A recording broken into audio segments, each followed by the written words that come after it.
One of the things that I was delighted by on Friday, or maybe it was Thursday, because you were here Friday, I missed Friday. So on Thursday, when I was here last, was when we were talking about what will the world pay for? Uh, and somebody was talking about rationality. And does anybody remember talking a little bit about rationality? I forget the context, but what I remember is maybe it was, what are you good at? But it was one of our conversations last week when someone acknowledged that you can use your reason to change yourself. And as a Platonist, that's of great interest to me. Has anyone here read either Plato or Aristotle? Or first has Savannah a little bit, Sophie a little bit, Nathan a little bit. So Sui has, fabulous. Depends on what you read of Plato or Aristotle, but in each case, they understand that we are rational beings. We're also emotional beings. We have, we have a heart that makes us care about things, and we have appetites that make us need things. But we also have a rational mind that can help us change things. And I think Plato might even say, learn to love the true, the good, and the beautiful. And so my question, well, maybe I'll pause there. Does it make sense that you could use your rational mind to change what you love? Or does that sound insane or simply confusing?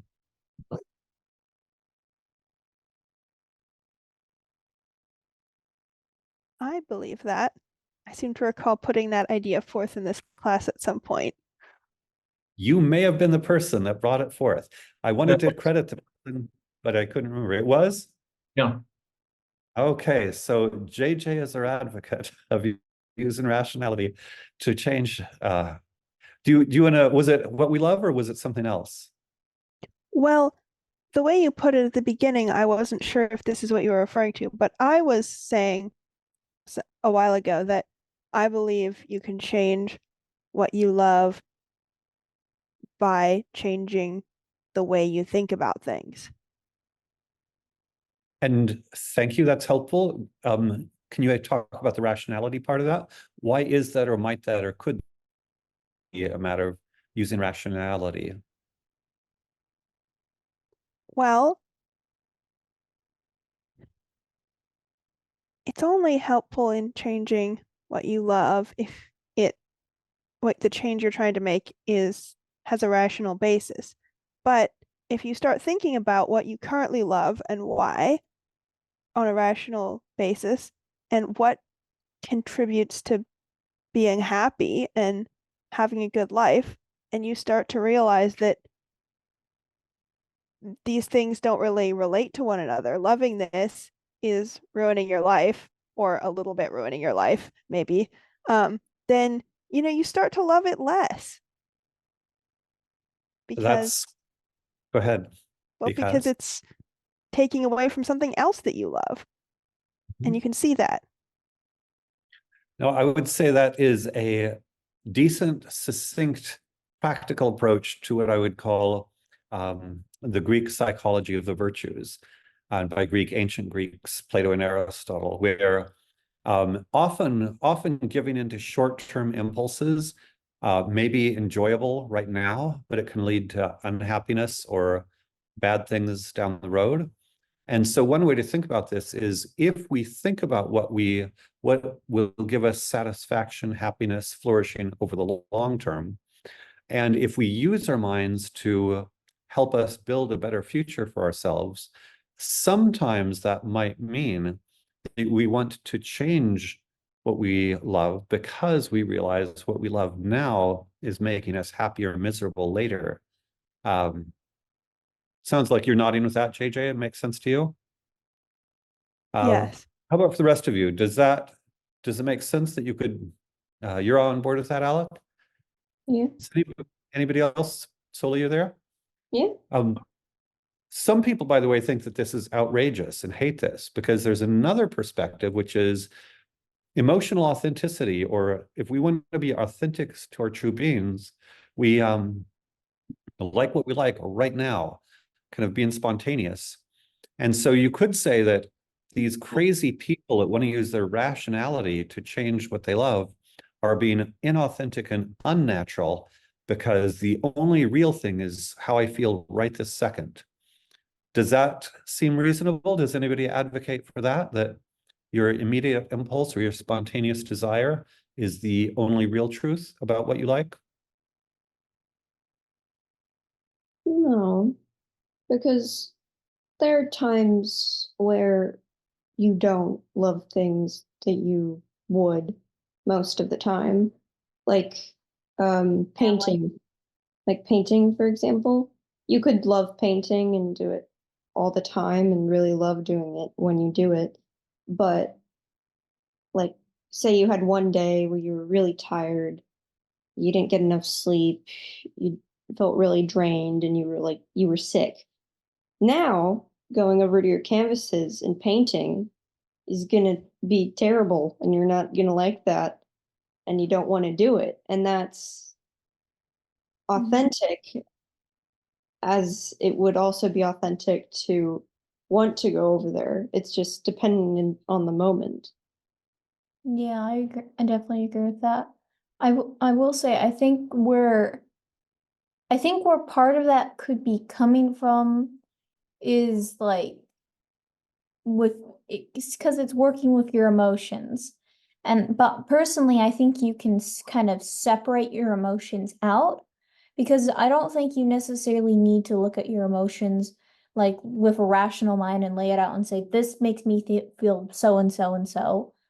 And there, but this is a bad thing for me, so I shouldn't be doing it, even though it gives me a good emotion. Like, I don't think you need to lay out your emotions like that when you're thinking rationally. I think when you're thinking rationally, you're more just looking at the facts that you know are there, and then like seeing, okay, this clearly doesn't make me happy, but I'm still doing it. This clearly does make me happy, but I'm not doing it as much. Why? Like it's more of a way of just laying it out and looking at the makeup of it, of like the ingredients that go into it, you could say. But I think there's a way where you can do it rationally like that. But then like say with the emotions you have with maybe a partner or members of your family or something, those I think you don't always need to look at rationally. Like you can, but it's not always like needed. So a couple of things you got into there. One is, but the relationships issue is really interesting. So I want to get there in a minute. But before getting into the relationships issue, are you saying that there is usually a tension between rationality and emotions, or there's strictly speaking no tension, or there are only tensions in some cases? I think they can work together, but I think most people view them as being like opposite sides of the coin or something. And I shouldn't say opposite sides of the coin, but like I think most people view them as being opposites, but I think they can work together and actually both work like towards a greater thing. So you could say that I think they're the same different sides of the same coin, whereas other people think they're just completely different, I think. Thank you. And then with respect to relationships, are you saying that relationships are one case where we cannot or should not use our rationality to change our perception of relationships? I think you can use your like rationality because it's a way of just like laying out the facts and going, okay, that I know this is a fact, I know that's a fact. Like I think you can use it with relationships, but I don't think you should use just it with relationships because relationships aren't only just like I guess you could say physical type things. They're emotional, they're mental, and I don't think emotions always can, I don't think you can always use rationality with emotions. So therefore, with relationships, I think you can use rationality with it, but you have to keep in mind it's not all like rationality can't cover everything in a relationship because there's emotions there that you also have to like be aware of that, and the rationality may not be able to like narrow that down or make sense of the emotion all the time.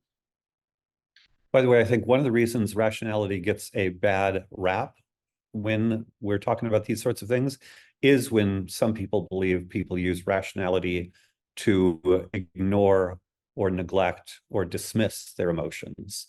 Does that resonate for you, Sophie? Resonate as in I've had that experience before, you mean, or?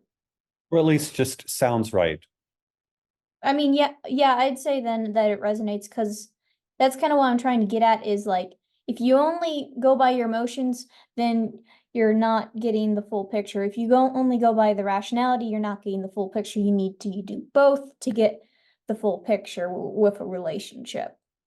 And that is like what you were saying with the rationality kind of masking your emotions. That's the same thing as what I just said, where it's like you only see half of the picture. Got it. In which case, I want to kind of summarize my understanding of the current state of the debate, so to speak, is that it sounds like most of the people who've spoken are on board with rationality can change what you love and help you avoid things that are bad for you. But that in some sense, and Sophie, I think, has done a good job, but I want to hear from other people, that in some sense, relationships are a special case.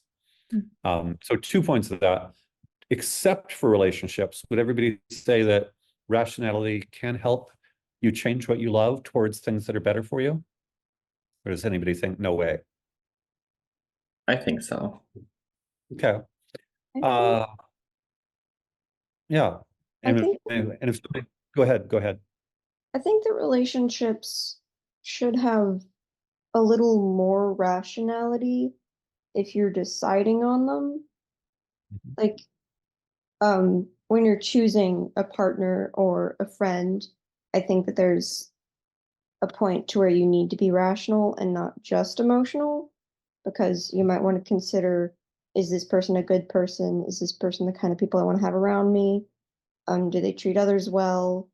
Like, is this just a one time they were nice to me kind of thing, or would this be a long-term thing I want to get myself into? You know, you have to consider a few things as well as, you know, just the emotional feeling to avoid getting yourself into a bad situation. Yeah, I definitely agree with you solely. Does everybody agree with Soli and Sophie that even with relationships, we can and should use reason to avoid relationships that are harmful for us? I would agree. Yeah. I think, well, I feel like this is a little bit straightforward in my eyes, that it's I guess reasonable to be straightforward. Just because, you know, it's important to communicate with someone, and it's better to not let things drag. So you're totally on board with Soli and Sophie. Do what's, yeah, get rid of relationships or don't enter into them, or get rid of relationships if they're not in your best interest. And so much for the emotions. Does anybody disagree with them? You know, I really thought I agreed at first. But the more I think about it, I think about some of like family. You could have a relationship within that, and sometimes that has more like strings attached, as you could call it. And I don't know. That's where it's like complicated, I guess is how you would put it. But I'm kind of debating in my head about that. Well, Yeah. and family is a special case. What if we were to say you can rationally change the manner in which you engage? So in a voluntary relationship, you can choose whether or not to engage. With a family that's not voluntary, you can perhaps change the manner in which you engage. I absolutely agree, yeah. I think even when people aren't family, but they are a relationship, you can use rationality to change how you engage with them, even when you have whatever feelings you have. Because I know this, I know I've done that. There's a person and I love him, but he doesn't like talking about ideas or feelings. And I know I would never be happy with that sort of relationship at certain levels going forward. That just would not work for me. So I have to love him in a sort of a Jesus love thy neighbor kind of way and engage with him more like that. I can't love him in a we'll build a cute little house together and raise adorable children kind of way, because our house would not be full of dialogue and books and discussion and stuff. It would be full of people feeling resentful that the other person wants something that they don't want. So it sounds like you practically used reason to sort of change relationship status. Not that it's always easy, but yeah. I've done kind of similar with like a friend kind of basis. I was really close with a friend, and then I realized maybe I don't want to be that close with that friend based on something I'd learned. And I kind of, molded that into something else other than being as close as friends. So I want to introduce another thesis. I don't know if any of you know, but I wrote a book 25 years ago on Socratic dialogue called The Habit of Thought. And the reason I titled the book that is I want you, I've been doing this for many years. I want you young people to develop the habit of thought, the habit of thinking about decisions. And implicit in that is making more rational, positive, constructive decisions. And the habit is the other piece of this. We spend many hours, I would say you all spend at least 2 to 4 hours a day thinking and talking about ideas. And so my next question is, do you think this habit of thinking and talking together is likely to help you to become more thoughtful about your decisions, including relationships? Certainly, I think it already has. Yeah, I agree, Savannah. Sorry, go on. I don't know that I have too much more to say about that, but it's not like the decision you have to carry it out and like on and on. But also being able to think through something helps a lot with doing that independently where you don't have to rely on somebody else. What were you going to say, Sophie? Well, I was just saying that I agree with Savannah that not only do I think it will help, I think it already has helped. Same. Thank you. And of course, it's very gratifying to me because I want this to be happening. And I think part of it is, children are very impulsive. If you look like a 3-year-old, the 3-year-old is just doing things and grabbing and moving and just doing things. And I think one way to have a somewhat happier life is to have this layer of thought. It doesn't need to be a long, complicated thought. And there is such a thing as overthinking for sure. But I think you don't want to be impulsive all the time. And to have a little bit of layer of pause and think about certain decisions before you're doing it helps, and picking on 3-year-olds, helps make us less impulsive than a 3-year-old. And there are a lot of situations in which it's probably good to be less impulsive than a 3-year-old. And I don't know if we'll have time to get to everybody, but just check on Eden. Most interesting, most frustrating part of this conversation.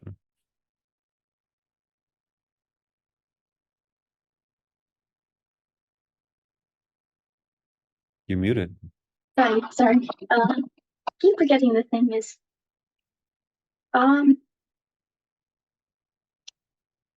I think the frustrating part of this conversation is,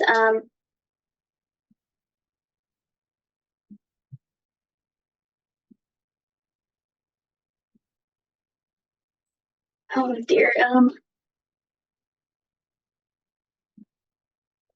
it's kind of hard to figure out kind of like the letting go kind of conversation part of like ending a friendship and not like being into a bad one. I think that's kind of a hard part of the conversation. No, thank you. And I want to give credit to Sophie for at least acknowledging relationships are kind of a different kettle of fish, with a lot more can be very stressful and difficult. So it's might be easy to say, oh yeah, we're going to be rational about relationships. And in real life, maybe not so much, or it's not easy, not at least. And today's a quiet day for Nathan. So Nathan, best part, most frustrating part. I don't think I was frustrated about anything. Let's see. Best part was probably just the talking about this conversation, or well, not talk at me talking, but as I was observing this conversation, made me realize that I think I've gotten a lot better in just being rational when it just comes to people in general, thanks to the school and stuff. So I realized that while everyone was talking. So Thank you. The habit that of was the thought. best part. Very cool. Sui, I don't think I had much frustration in anything either. I did enjoy the conversation itself. I ended up actually thinking a lot of how that might, like, the friendships and stuff from my past as well kind of relate to the conversation in a way. But Mhm. overall, I actually enjoyed the conversation a lot. Terrific. Thank you. Go Gray. I think the only frustrating part for me was that I'm in the car, so it was kind of hard for me to like jump in because by the time my computer finally processed the unmuting thing, someone else had already jumped in. So I was kind of angry about that.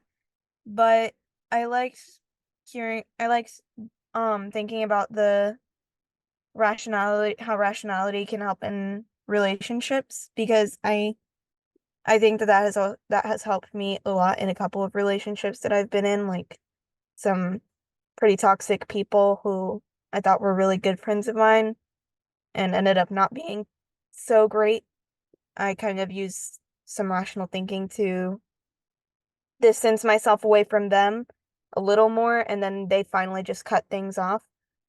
So I think this conversation kind of resonated with me a lot. Terrific. Thank you. And, you know, in the future, if you can't unmute quickly enough, you can always raise your hand and we'll get to you. But thank you. Aditya, how about you?